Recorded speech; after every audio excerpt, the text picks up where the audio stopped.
Fala pessoal, muito bom dia, Bruno Mazzoni começando mais um Café Dividendos com vocês. Hoje é dia 8, vamos lá, sextou aqui, primeira sexta-feira que nós temos pregão aqui em 2021, né? Um pregão completinho para nós, vamos lá, um pouquinho de paz lá na terra do Tio Sam. Hoje a gente vai trazer os principais fechamentos do dia de ontem, começando por ele, Estados Unidos. Então vamos lá, como é que foi o fechamento norte-americano de ontem, protagonizado aqui por Dow Jones e S&P, 1,48 de alta para o S&P, 0,69 do Dow Jones. Hoje, Europa negocia também, de certa maneira, em alta, representada aqui pela Alemanha, com 0,73 de alta, e Reino Unido neutro, aqui 0,04. Tá? Japão fechou em forte alta de 2,36, assim como foi Hong Kong. Então a Ásia aqui bem representada pelos touros hoje no mercado à vista. Tá? Fechado já aqui Japão e Hong Kong.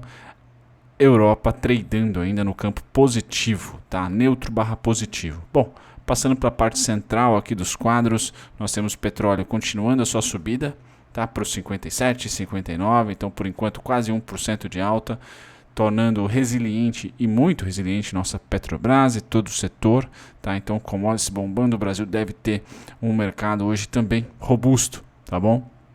Passado das commodities, a gente vem para ouro e prata, que hoje tem queda, tá? Forte aqui, tá certo? 1% de queda no ouro, 2,35% de queda na prata, e eu vou trazer para vocês, tá? O contrato da prata primeiro, tá certo? Esse é o contrato futuro com um pequeno delay, tá certo, pessoal? Mas temos aqui o preço correto, só está atrasado, tá? A movimentação correta é só com a precificação um pouquinho atrasada, tá? Então a prata entra aqui em uma região de extrema resistência, tá? Onde passou basicamente o segundo semestre inteiro do ano passado negociando, tá? O importante para você que está bullish na prata é que ela deixou um suportaço aqui em 25.545, tá bom? E atualmente também em 26.330. Então dentro dessa região verde, vamos colocar aqui, a compra é forte, tá? Então a dominância pelos touros é bem forte, tá? O alvo já foi tocado aqui em 27.535, temos mais um alvo aqui em 28.440 e rompeu aqui o 28.440, eu só vejo, tá? Novas máximas em 31.665 sendo a primeira extensão, tá? Então prata deve ficar entre essas duas bandas, a amarela, tá? Que é a atual, tá certo? E um pouquinho conviolinada na verde, tá? Então a oscilação deve ser bem comprimida, tá? Algo parecido com o que foi aqui, ó, de agosto a outubro aproximadamente, tá? Quem acredita no crash da prata, né, tem aqui uma grande pernada de queda para apostar, tá? A partir do momento atual, então a gente voltaria aqui para as mínimas do ano de 2020, tá certo? A partir dessa quedinha aqui que já aconteceu duas vezes em 2020, tá bom, pessoal? Então eu acredito muito mais que a prata deve ficar se degladiando aqui, tá? Com algumas violinadas, M's e W's por aqui, até o momento do sinal. O sinal para cima vai ser o rompimento aí do 28.440. Sinal para baixo vai ser o rompimento do 25.540. Certo? Tá feito aqui prata. Agora a gente passa para o nosso contrato de ouro aqui da B3, que não está negociando ainda, né? Não abriu. Tá? Esse está nas alturas, então eu espero sim que ele venha aqui para os 319, tá? Que tenha uma queda, tá? Que negocie dentro deste retângulo aqui, tá? Que é o principal, na minha opinião, de resistência. Foi suporte, depois voltou a ser resistência aqui. Essa é a região mais perigosa, peço perdão, barulho ao fundo, pessoal. Essa é a região mais crítica, pelo menos de resistência do ouro, tá? Se ele conseguir romper os 330, 460 aqui, tá certo? É com grande vantagem que ele vai já para sua primeira extensão em 369, 724. Certo? Crash no ouro, esse crash é um pouco mais complexo, tá? Eu acredito muito mais nas oscilações que nós tivemos aqui, ó, nessas duas grandes oscilações, tá? De 10%, depois nós tivemos mais uma muito próxima disso. Então pegar esses caras e colocar aqui na oscilação do ouro, a gente voltaria para o 298 e eu tenho suporte máximo, crash máximo para o ouro em 2021, tá? Em 272. Tá? São aí basicamente expectativas bem distintas. Aqui, na minha opinião, 2021 vai manter a oscilação mínima de 2020, tá? Só não deve manter a oscilação máxima de 2020. Eu acho que tem muito mais probabilidade de rompê-la. Tá? Mas a mínima feita em 2020 eu acho bem difícil de se romper, certo? Legal, pessoal, passou do minério de ferro, a gente vem para o... o minério de ferro ainda não falei, não passou do minério de ferro, adivinha, pessoal, tá subindo, tá? Quase a 170, tá? Subindo 1,53% de alta para o minério de ferro, então sim, continua a sua subida, sua escalada, né? Não é nem subida, mas setor agrícola hoje está negociando com bastante oscilação, então o café é o único neutro, depois nós temos algodão caindo 0,37, soja subindo 0,65, trigo subindo 0,93, açúcar caindo 4%, tá? E milho subindo 0,35, então bem volátil aqui, sem uma grande direção para todos os grãos, tá? Quando eu trago para vocês as proteínas animais, o que nós temos aqui? Futuro de gado engorda sobe 0,68, suínos caem 0,82, tá? E futuros de gado em pé neutros aqui, tá? Sem grande repercussão aí o setor agrícola hoje, né? Sem grande volatilidade para o setor agrícola hoje, tá? Voltando e falando sobre índices futuros, eu tenho aqui um destaque rápido para vocês que todo mundo está comprando, mas sem grande pujança, tá? Ontem a gente subiu bastante devido aí à paz no Capitólio e também discurso do Trump bem pacificador, tá? Dizendo que aí a transição será ordeira, tá? Então, organizada e ordeira, então muito legal, né? Então, paz na terra do tio Sam, muito importante. O que assusta um pouco o mercado é essa dominância azul. Então, a onda azul, que foi falada pela mídia lá atrás, se confirmou. Então, o Senado, Congresso e Casa Branca estão aí com dominância democrata, tá certo?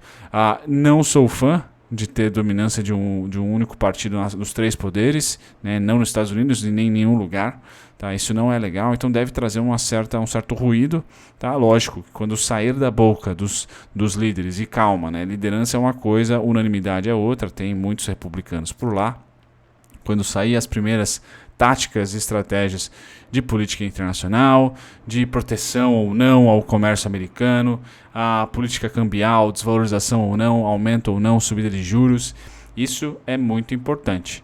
Tá? Assim como no real, quando se aumenta a Selic, o real ganha força. Quando se aumenta o bond americano, o dólar também tende a ganhar força. Então, se os juros americanos começar a subir com a nova administração, tá certo? A gente deve ter renda fixa norte-americana pulando aí, galgando boa rentabilidade, o que deve tirar dos países emergentes dinheiro. Então isso é importante, eu acho que essa é a principal, tá?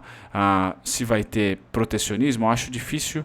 O Partido Democrata é muito mais a favor aí de boa negociação internacional, tá? Ou pelo menos de mais livre negociação internacional, sem grandes proteções, não, pelo menos comparado com o Trump, bem menor, né? O ruído com a China deve diminuir, porém, tá? Há a perspectiva aí de um aumento, tá, da taxa de juros.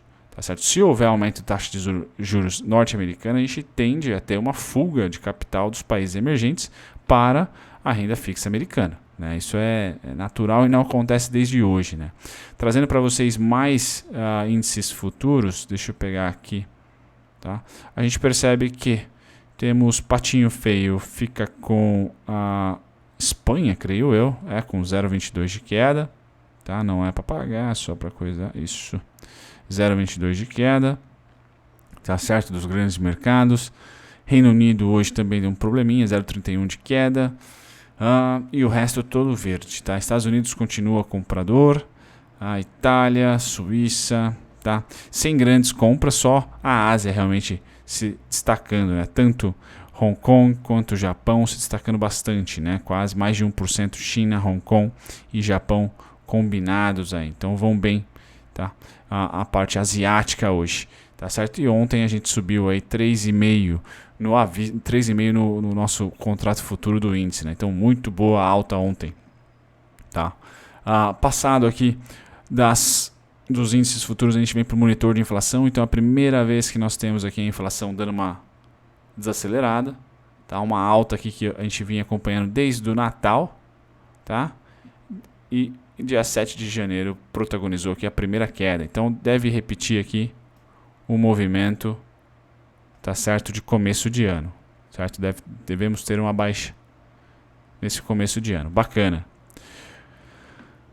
O DI continua comprado, tá? Então ontem nós tivemos dólar subindo, bolsa subindo e DI subindo. Alguém está mentindo, né? Alguém não está muito correto por ali, tá? O primeiro sinal de venda do DI forte que nós tivemos ontem por parte dos institucionais brasileiros.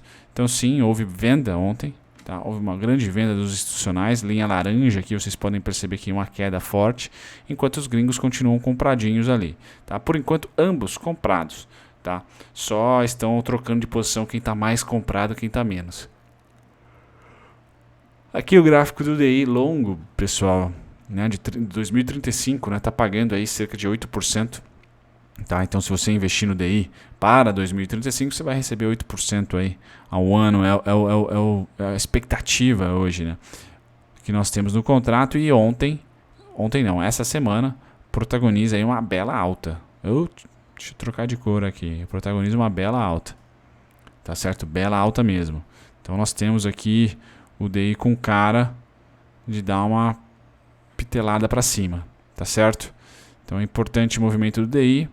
Tá? Deve fortalecer um pouquinho o nosso dólar caso a Selic seja aumentada e, né, tenha o seu valor elevado neste ano. Tá certo? Dólar, mini dólar aqui. Então ainda continua uma indecisão muito forte. Tá, dos três grandes players aqui, então nada a se comentar no mini dólar, tá?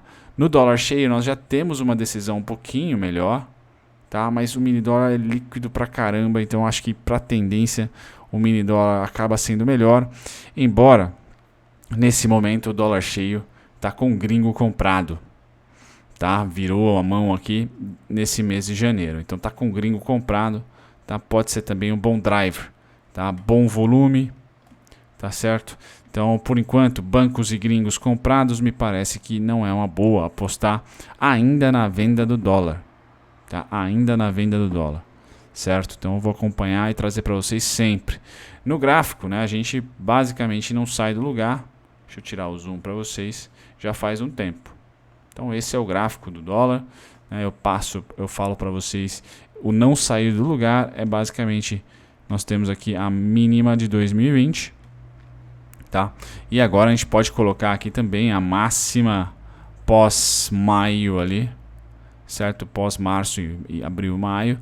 A gente deve pipocar aqui por um bom tempo, enquanto não temos decisões mais importantes vindo da terra do Tio Sam. Tá? Então o que eu estou analisando aqui? Duas vezes esse fluxo, aqui em 5,423,5, bateu lá ontem perfeitamente. Então deve haver uma quedinha dentro dessa volatilidade que aconteceu durante a subida, né? Essas quedinhas aqui menores, ela deve haver entre hoje e hoje segunda-feira, tá certo? Hoje é sexta, né? Hoje segunda-feira, mas eu tenho como fluxo máximo a mesma análise da semana inteira, né, pessoal? Aqui, né? Foram 3 grandes fluxos que o dólar apresentou no ano passado, tá? Variando aí de 10 a 14, quase 15%, tá certo? 11,5% a 14,5%, vamos colocar. Então são esses caras que eu estou plotando de volta, cerca de 590 a 700 pontos, tá? 590 a 600 pontos seria o mais correto aqui, ó. Então nessa região aqui, muito próximo do 5,612 ali, é o máximo que eu acho que os touros podem levar no curtíssimo prazo, tá bom? E na parte vendedora eu inverto, em vez de analisar aqui quem comprou, eu vou estar de olho em quem vendeu. Tá? Então se eu quero vender, eu vou ser cauteloso, por enquanto não tem fluxo, né? Vou esperar acontecer um baita de uma demanda dessa para procurar por gatilhos vendedores. Se eu quero comprar, eu vou esperar o oposto, né? Não vou desenhar para vocês, mas vou esperar esse cara aqui voltar. E aí por enquanto está dando aqui em 4,929, 4,962, ponto meu do mestre de dividendos, e aqui eu vou esperar gatilhos compradores, tá? É assim que funciona, tá no meio. Para day trader tá legal, porque, né, temos, como eu falei, deixa eu pegar o FIBO aqui. Temos, como eu falei, esse fluxo aqui, né, de novembro a dezembro. Terminou uma vez, venda, fez fundo, traz para cá. Agora acabou de bater ontem exatamente ali, ó. Tá? Então essa região pode ser também uma região boa para scalps aí, só não acho que é fim de demanda majoritária e de compra, né? Posso estar enganado, a gente vai sempre atualizando vocês, tá bom? Mas esses são os pontos extremos aí para o ano, para o trimestre, perdão. Ibovespa, o que nós temos aqui? Compradaço, tá? Então o índice futuro está comprado, tem o seu vencimento já, né? Mas não rolou no final do ano, então continua comprado com o gringo, vendido com o brasileiro, tá? E banco não participa. Então linha cinza gringo, linha laranja brasileiro, banco azul não participando e os gringos comprando a rodo o nosso mini índice. Então por enquanto não há indícios de crash aí para quem está esperando o crash. E por enquanto o EWZ não deu o ar da graça. Então mesmo com a alta de ontem, está ainda nessa região. A partir do momento que venceu 37,45, testar de cima para baixo é a bonança, pessoal. É o segundo volume aí do Sell in May, não, do Rush natalino. E eu acho que pode ter aqui também o quarto trimestre sendo positivo para alguns setores, né? Commodities, vendas de varejo pode vir positivo, por que não? Então esse é o sinal para mim na alta, acima do 37,45, rompeu, testou de cima para baixo. No crash, na baixa, ela tem que romper o 35,16, testar de cima para baixo. Aí eu só vou olhar aqui para o 30,39, nessa região do 31, até tenho suportes um pouquinho antes aqui, mas né, por enquanto eu vou deixar o gráfico limpo assim para vocês enxergarem que sim, essa região atual é um saco, tá? É sem tendência. Por quê? Se você tirar um pouco o zoom do gráfico, você vai perceber que ali, né, exatamente nessa região atual, é uma treta já faz um tempinho. Tá? Então é bipolar. Regiões bipolares são complexas no gráfico de preços. Então resistência, resistência, resistência, suporte. Resistência, suporte, suporte, suporte. Tá? Aqui, por enquanto, resistência. Por enquanto. Tá bom, pessoal? Então passamos aqui do EWZ, deixamos ele quietinho. Vamos agora para a única notícia, Light. Então a Light vai ficar livre aí da CEMIG. Livre, entre aspas. Quem gosta, quem não gosta, né? O mercado, de maneira geral, adora. Tá? Então a venda da participação acionária da CEMIG tornará a Light uma empresa com capital pulverizado. Os três principais acionistas da companhia, sem considerar a CEMIG, são Ronaldo César Coelho, Carlos Alberto Sicupira e o fundo Atmos Capital, que tem 20%, 10% e 5% respectivamente para o fundo aqui. Tá? A notícia é positiva, segundo o pessoal da Levante, para os acionistas da Light e da CEMIG, com impacto positivo no preço das duas ações no curto prazo, também acho. Tá? O mercado gosta de desinvestimento, né? Para a empresa focar melhor na sua expertise e também a Light se tornando aí cada vez mais privada. Então, né? A CEMIG já não tem participação. Bom, olhando na ótica otimista, o que nós temos aqui? Light acima da média de 200, então é difícil você procurar aí para médio e longo prazo ou trend following vender, então não, tem que ser compra, tá? E a compra, a gente consegue perceber que os comprados, eles estão ou começaram a estar, vamos dizer assim, né? A partir desse rompimento. Então esse rompimento veio com volume. Portanto, 18 é suportaço, 21,85 suportaço e atualmente o 23,41 pode se transformar em um suporte se nós abrirmos hoje acima dele. Tá? Então são os três grandes pontos que eu tenho. Tá? E o norte eu só vejo primeira parada, tá? Nos 27,91. Nunca vou esquecer dos primeiros vídeos que eu fiz da Light aqui, né? Negociando a 8, 9 reais. Então foi um belo trade. Tá? Um belo trade mesmo, performando melhor do que, por exemplo, a Equatorial, tá? No curto prazo. Então, pessoal, só resumindo aqui, a Light, ela tem sim um imbróglio aqui no curto prazo. Resistência? Sim, tem. Porém, livrou a cara dessa resistência, todo esse bloco aqui, ó, será suporte. Tá? Todo esse bloco aqui será suporte. Então, me parece aí uma questão de tempo para a Light dar o ar da graça. 27,91 é o primeiro alvo, 32 é o segundo. E, né, se você gosta de volatilidade e operar desconto, os grandes descontos da Light, eu acho que tem um único grande desconto, que é agosto a novembro. Tá? A gente está falando aí de R$6 de variação, algo em torno de 30%. Se por um acaso ela voltar a operar com 30% de queda, 23% de queda, mas principalmente o valor nominal aqui, ó, R$ 5,45 a R$ 6, de 5 a R$ 6 me parece ser o desconto da Light. Se ocorrer, em algum momento ela cair R$ 5 a R$ 6, me parece ser o desconto. Por enquanto, vai comprar topo e, né, o risco é bem grande. O risco é bem grande. Isso tem que ser sempre levado em conta se você é trader. Se você é investidor, me parece que você se livrou aí da CEMIG. A maioria, ou talvez unanimidade do pessoal, achou bacana essa notícia do mundo da Faria Lima aí, tá bom? Bom, passado da Light, a gente vem para ações de tecnologia podem sofrer um pouquinho com a onda azul. Então, com o Senado, Câmara ganhando os democratas, né, e presidência também, a gente tem de Congresso, eu falei, né? Senado, Câmara e Presidência. Então a gente tem aí uma visão muito mais europeia, tá? de regulamentação do setor tech, começando aí pelas FANGs, né? Então Facebook, Google devem tem esse ar, ainda a gente não sabe, né? Porque eu não me lembro de Obama pegar tanto no pé desse pessoal, mas bem verdade que o Obama saiu do poder faz um tempo já. Certo? 2016 para cá teve muita mudança no mundo, então pode ser que a gente tenha aí novas regulamentações para o setor, tá? Tanto Google, Facebook, tá? Devem aí sofrer um pouquinho mais de especulação em relação a leis, novas leis aí para tentar regular o setor. Então, no radar, mas essa é uma notícia muito generalista, né? Não traz nenhum tipo de insight, nenhum tipo de operação para nós, né? Se você tem BDRs, pode ser ali um primeiro sinal para dar uma apertadinha nos stops, tá?